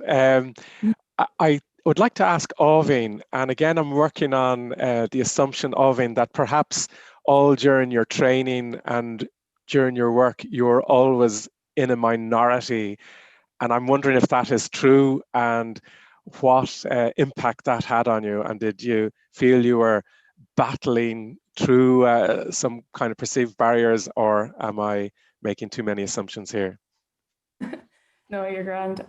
Thanks, Stephen, for it. First of all, I want to start off with gender is such a conscientious issue. And I think it's really important, and it's really good today to see that there's on both sides, to hear people's opinions on it. Yeah, I mean, throughout my training, I was very lucky, I think, in the group that I was with. I actually ended up having, I went to St. Kevin's in Dublin, and it ended up being we had 3 females in our year by the end. So I remember just being very supported because I had females in the group. And we also had a very strong female leader, Enid, and she and like, I think probably if I was to say this, it's having a role model. So if there's a female role model, I think girls are more likely to actually go, okay, well, if she can do it, then I can probably do it. So it's having that, I think we just need that extra bit of support and extra bit of guidance. I find sometimes, now again, this is just my own personal opinion, but I think girls sometimes undervalue themselves, and they really question whether they can do something. So I even find myself, if I was going for an assessment or something, I want to make sure I am dead certain I'm going to try and pass it. Whereas sometimes I feel, especially when it comes to risk, I think males are more likely to just go for it and not necessarily have to think about it before they do it. Whereas I think girls often need that extra support when it comes to like quite risky activities. So even speaking from the Fallon program, the people who apply tend to be more male, but yet we've been lucky that quite a few of the groups have had a mixed balance, and it just really helps. And I think we also try to have at least a female leader for each group. So there is kind of that, even for males, to have that other person that they can talk to. So yeah, it's such a conscientious issue, but I think role models are super, super important. And I think, you know, Mountaineer in Ireland have just Anita, like she's become like the woman kind of role for women in Mountaineer in Ireland. I know in Canoeing Ireland as well, they've nominated someone to get more females into the sport as well. So I think we've made an awful lot of progress in the last, 2 years. So I think it's something that we can build on, and I think it'll be very interesting to see the growth of females in the outdoors in the next few years. So I hope that answers the question. No, perfect, Ovin. Thank you very much for that. I might just ask one last question on this particular topic before moving on. I think, Sinead in the chat box had mentioned the Sport Ireland Initiative 2020, and I think most of the NGBs have done some good work in that. And I might ask you, Alan, as someone who's quite involved in the technical aspects of teaching adventure sport, do you find that participants come to you with a preconception about their ability in what could be perceived as a risky sport like kayaking? Do they come to you with sort of lower levels of confidence, or are they equally? It's a great question, and it's definitely something that you'd appreciate a lot of time to ponder. From my experience from the club support worker, as a club support worker, it's the organisation is 50-50 in terms of young women and young men that are involved in the organisation. In terms of the staff of the organisation, it's predominantly women heavy. So the youth workers that engage with the young people are predominantly female, and there's a lot less male. So, for example, in the entire Sligo Leitrim area, I'm the only male staff member for the organisation. Not for lack of trying, but I'm the only male staff person. So we spoke earlier on about the role model and kind of what advantage that comes with. So we found when the young people turned up to the activities to engage in kayaking as an activity, if the staff person was with them was female, there was a lot more. So we found that the young boys would gravitate towards the male instructors, but the young women would gravitate towards the youth worker that was engaged with them as well. And again, because the program is over a duration of time, they would work together and work much better together and learn from each other more from the experience that I've had with them. The later teenagers. Younger teenagers, there actually doesn't seem to be a big difference in terms of their willingness to engage in risky behavior. So the 13 and 14-year-olds are very similar, and they're actually very similar in terms of their ability to take up the skill, in terms of their ability to kind of to move the boats about or to work together in that way. It's as they get older, there are changes. and the changes in terms of what activity I can do together. We've trialed women-only groups, we've trialed men-only groups, and mixed groups tend to learn better together, is my experience. But a lot of it is down to the fact that I would always have a female support person, not out of requirement, but nearly out of default for the organisation. So it has worked as a benefit for the type of kayaking that I do, or the type of teaching in terms of that I do with the members.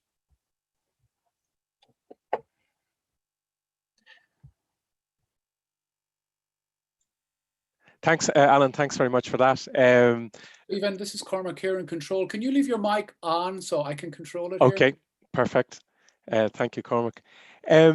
Yeah, no, I think we'll leave that as the last sort of comment on that issue of gender. Very important, and maybe just to sum up some of the ideas that came across there about role modeling that Ovin was suggesting, and then maybe trying to battle against the impacts of general society, and Kerry's comments about how good it was to have the girls involved at an early stage at maybe activities that might be seen as more male, in society generally.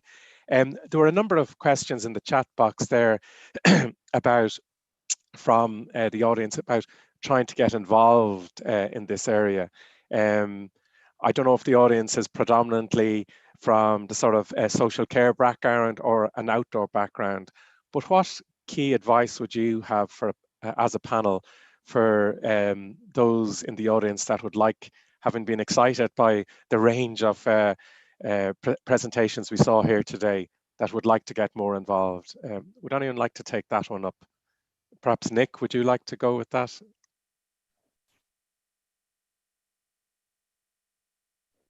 Yeah, absolutely. I suppose, I was in college in GMIT, 4 years of an outdoor education degree, and from that you tend to get a number of NGVs, which is, like qualifications in hiking and climbing, kayaking. But I suppose over full course of working within the industry and in the youth and family services, the vast majority of any kind of qualification that I needed was either first aid and my hill walking, I suppose, my mountaineering degree, which you can get a kind of a low level walking degree. But the idea is that a vast majority of the stuff, I'd say 80%, is walking in parks, walking in lowland areas, forests, and just having that side of comfort, I suppose, around use of the outdoors, around cooking over a fire or building hammocks. These are very simple things I think you can actually nearly look up on YouTube that, that I suppose the outdoor degree gave me the confidence to go out and do it, definitely. But I suppose in terms of actually technical qualifications, I use very little, I suppose, of my things that have costed me a fortune and time to actually get. So it just goes to show that there is massive scope for I suppose CPD courses or small kind of confidence builders for practitioners to actually realize they can actually walk down to the local forest, put up a hammock and sit down and maybe bring a flask with you and a cup of tea. There is very easier ways, I suppose, but that no more like the gender question as well how much education can we put out there and how much confidence can we give to people to allow them to know that there's huge resources on our doorstep. And like what Pierre said, a Dúshlán project started off as a massive program, and COVID times had to be decreased, and the effects were still there, just like what Ovin said as well. And I see that massively as well, working in the youth sector, that doing things locally does change young people's perspective, I suppose, on their community and themselves as well as a whole.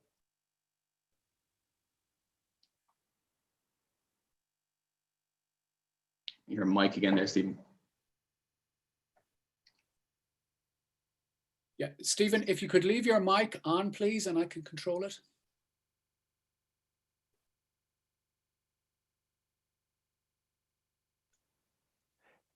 Hi, apologies there. Yeah, just to maybe throw that question out in particular to maybe Pierce and Ovin, you might be in a situation where you're looking for additional staff. What kind of skill range are you looking for when you're looking for someone to assist you in your work? What skills?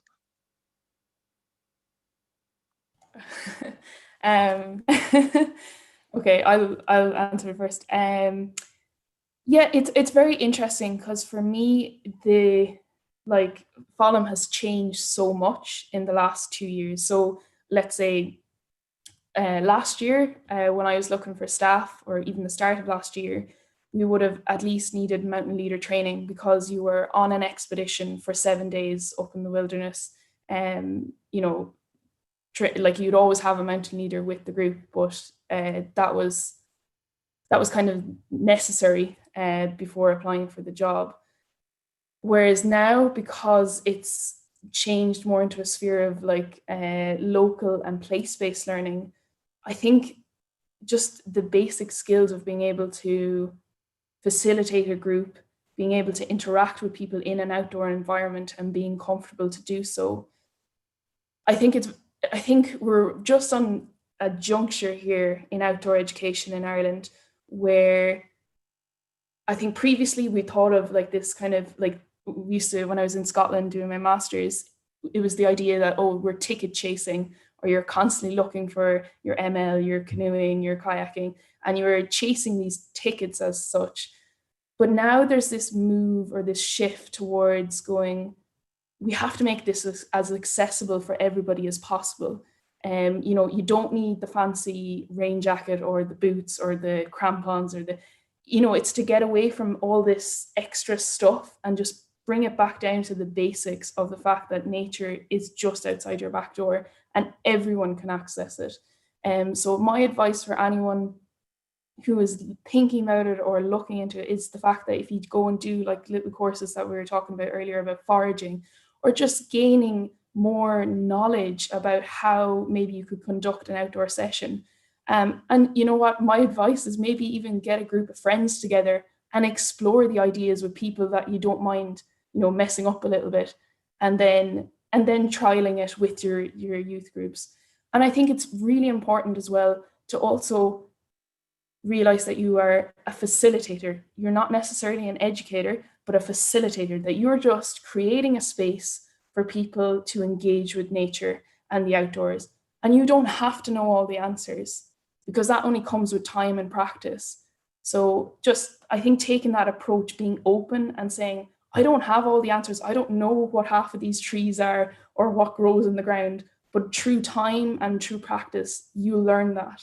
And by being exposed maybe to more people who, you know about the environment, you'll learn that.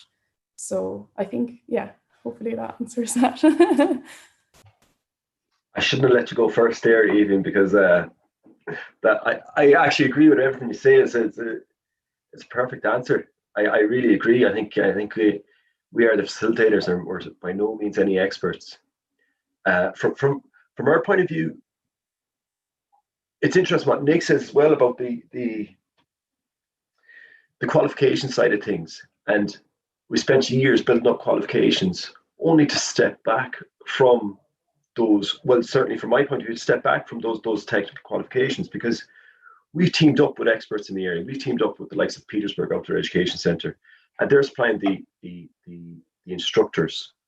And what we look for in Dúchlan is we're looking for female facilitators, mentors, or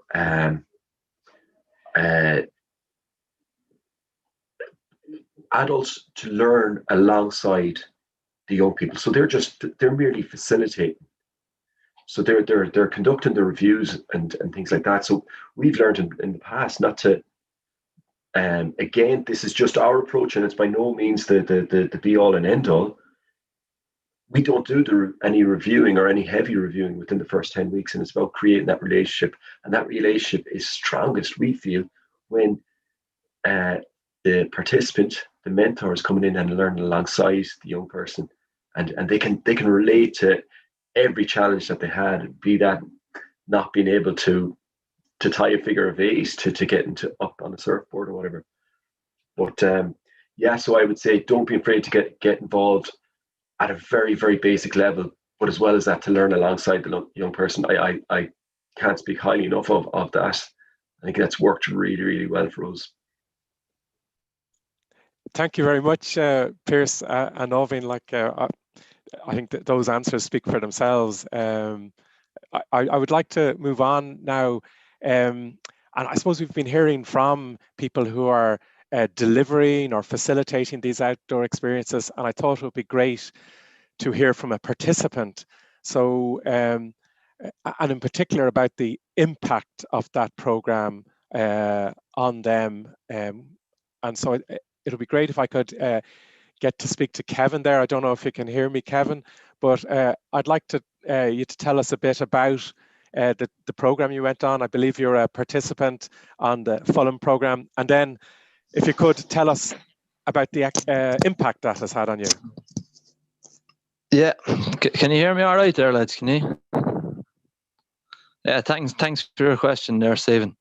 I was involved in the Fulham project, and to be honest, before I took part in it, I would have been going down like a fairly destructive path. And I feel like it came at, like it did come at the perfect time for me. Like, but like for me, it helped me get out of my current environment. Like I'm living in a city, and it was something a lot different. I was used to, like I wouldn't have been used to nature or the outdoors, and it was even somewhat uncomfortable for me as well because it was all new. Like, but like the actual experience itself, like it helped me get to know myself a lot better. Like, and it helped me to get in touch with my intuition. Like, because I would have been so used to being around a certain type of people and my own family and living in a certain area, I would have kind of boxed myself in my thinking and that. Like, and when I done the outdoors and went on the hiking and stuff like that, like I started to think differently after. Like, do you know what I mean?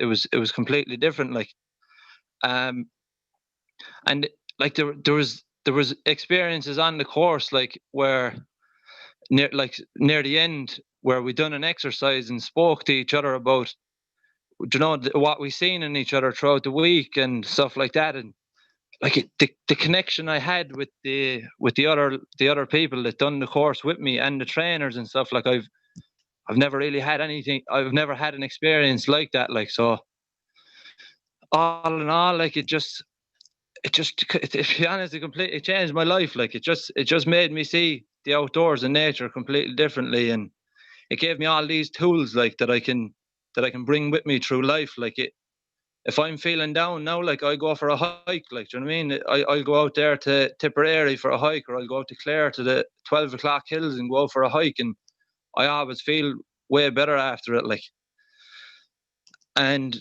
like even the day that I came home from finishing the course, like the first conversation I had with my mother, like she just said straight away to me, she was like, the difference in you, like she was like, you're after maturing. And I actually, since I done the course, I've actually looked into other things, like, and what I've seen is like in tribes and stuff like that back in the days, they used to bring young men out, like, and they'd learn about all stuff like that, you know, they'd bring them out and they'd start to mature, like, and that's actually what it felt like for me. Like, it was like I became way mature, and just emotionally, like I was able to deal with things so much better. And I had these goals then, like Nick there would have been my mentor out there, like, and I worked with him to come up with goals and stuff that I was going to do once I left the course, like, and I smashed them goals. Like, to be honest, like it's very, you know, things have changed massively for me, like, and I can't speak highly enough of what the outdoors can do for a person, like in regards to their confidence and how they see themselves and other people and building relationships and stuff like that. Like, I met two or three lads on the course, like, and I still talk to them now, like, nearly every day, and one of them is one of my best friends, like, so that's what it's done for me, really. Great, Kevin. I like that. Your comments there really sum it up, and it's great to hear from someone who's gone through it after hearing so much about the programs themselves. Like, you're a great advocate for it there. Everything you say about the relationships, you mention everything in your comments that the guys have mentioned in their presentation. So thanks very much for your comments there. And just to maybe as a final comment, I'd like to bring in Marie. Marie, it's particularly interesting to hear your point of view in terms of the impacts, the same question I asked Kevin, because you are a family support worker and you would be asking the likes of Pierce and Nick, so why do you do this and what do you see in the impacts? And this is our final question, just for those who are listening. What do you see as the impacts when the young people come back to you? Hi Stephen, thanks very much. Great conference, guys. Well done to all the presenters, and yeah, some very interesting discussions. I suppose, yeah, I've linked in, particularly with Venture Out, around I suppose a bit like Pierce in Dúshlán, I had an interest of actually not just working with young people, but actually how we could build on the interventions within family support to kind of the parent-child relationship. So that was ranging with kids from very young to teenagers and to adults, and using the outdoors, I suppose, changing that environment. And one of the things that we looked at was the branching out with families. And again, that was around, again, just mixed up the environment and took them out into nature, took them out into their local community, took them out into the local parks. So very much kind of based around what the ideas that everybody's been talking about here this morning. I suppose the benefits, I suppose I could start to see from families was, again, we all know that we've all seen the research, we all know that the nature and the impact it can have. I guess one of the huge things I also saw was the power to change that environment in terms of parent-child relationship, parent-teenager relationship, that it's just creating a different environment where we actually saw that, you know, it was given that neutral space. It was actually time going back to basics around maybe having play, bringing play back into maybe a home or a family that, you know, just we're having those stresses and having those difficult times, and just going out in that outdoor environment, you know, having the laugh. And again, I suppose as well as a family support, kind of working with family support, I'm based I work with Foróige, but it's a Toulouse Foróige. We're based within the family support session services. And I suppose, again, shifting that power dynamic, sometimes, as you know, we go into the families' homes and we're doing home visits and we're meeting with families, but again, and you're moving everything outside. You're kind of, as you said, and as Pearson, the other Avina said about that idea of that the power dynamics can shift, because, you know, I'm struggling maybe to put on a wetsuit, they're struggling to put on a wetsuit, you know, you're learning alongside them, you're laughing, you're giggling, and sometimes even we see parents and children and parents and teenagers that come along that, you know, sometimes we just see, actually, we haven't heard them laugh, we haven't heard them just play, they haven't heard them mess. And again, it's that amazing ability of nature is itself for us to reconnect. And I suppose, again, it just, you know, I remember one of the mothers saying, like, you know, she just felt like her, she just felt like me, you know, it wasn't that all their stresses, it wasn't that all the anxieties take away, but that the nature and connecting with each other, you know, again, with some of the teenagers, they talked about even their relationship with their siblings, that, you know, often they were on screens, they came home from school, they go to their separate rooms, and I remember one of the young fellas who took part was saying, you know, it was only through coming outside and doing activities and not having that, you know, not having the Wi-Fi, not having the phone, that actually he realized, you know, and heard sometimes through sibling stuff that they were going through that he hadn't even realized, you know. So I think there's definitely something there. There's definitely something there in using that nature and shifting things and moving to outdoors. And I think it works in both between the parents and child, between the families dynamics. And I also think it works in terms of a family support practitioner dynamics. And, you know, as we said, even research is showing just walking out in nature can have a difference, you know. So sometimes maybe change that around, as we said, no more has become more important than this year of that, the whole COVID, of actually sometimes saying, actually, I'll meet that family outside, or I'll meet that parent outside, or I'll meet that child outside, or maybe I'll meet both of them. Maybe we all take a walk, you know. And actually sometimes they're the most powerful conversations, the most powerful moments, you know, that you can actually, I suppose for me as a practitioner, I saw also strengths and things that I hadn't, you know, even further built on some of the interventions that we were using within family services, you know. So all of these worked alongside very well, for example, you know, using the MEHL, the National Practice Model, different things like that. So it all enhanced their journey through some of those things, I think. Not sure if that answers your question.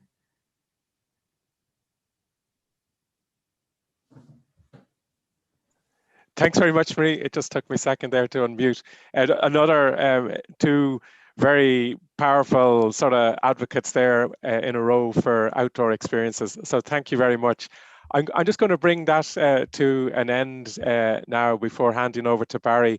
And I suppose as a summing up comment, for me, it's been particularly gratifying and inspirational, and fills me with great enthusiasm to see the range of activities, how we've taken international models and brought them into our country, but adapted them to our landscape and our culture, from Venture Out to Dúchlan to Kerry's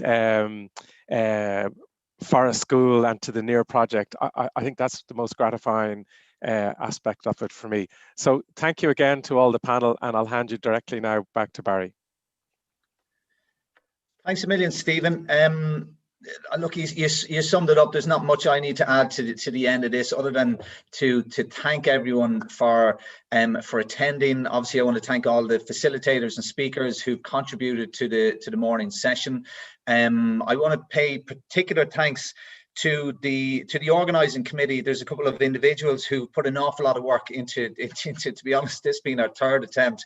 So the amount of work that went into the previous two, I think there's an awful lot of unsung heroes, and I'm amazed, to be honest, that we weren't hit by a tsunami or something this morning to take the internet down. It's fairly incredible that we got this over the line.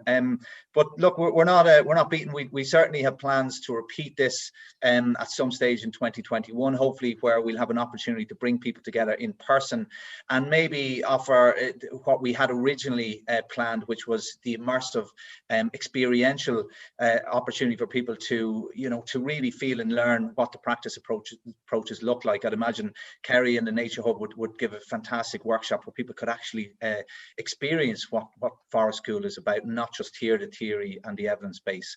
So the people I just want to thank, I suppose, Morgan Mee, the CIPSE coordinator from Galway, Aisling Jennings from the Healthy Galway Cities, Cormac Forkin, who you've heard from already with the BA in Youth and Family Studies from NUI Galway, and Katrina Carlin as well from the NEAR project. So I'd just like to thank everyone for being part of the day. Thanks everyone for contributing with your questions and comments.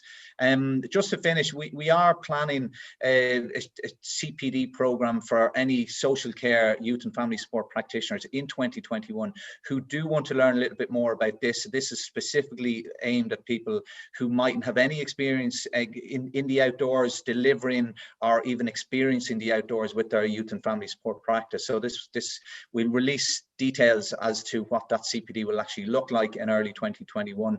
But it would be brilliant to have as many people attend that. Again, it would be an extension of this event, give you an idea of how this process works, give you a little bit more information, and hopefully give you the confidence that so many of the speakers spoke about today to get into the outdoors and to embrace it and to start bringing your practice outdoors as well. So I'll wrap it up there. Thanks again for everybody who's attended and who's contributed, and stay in touch with us, and we hope to see you again at some stage.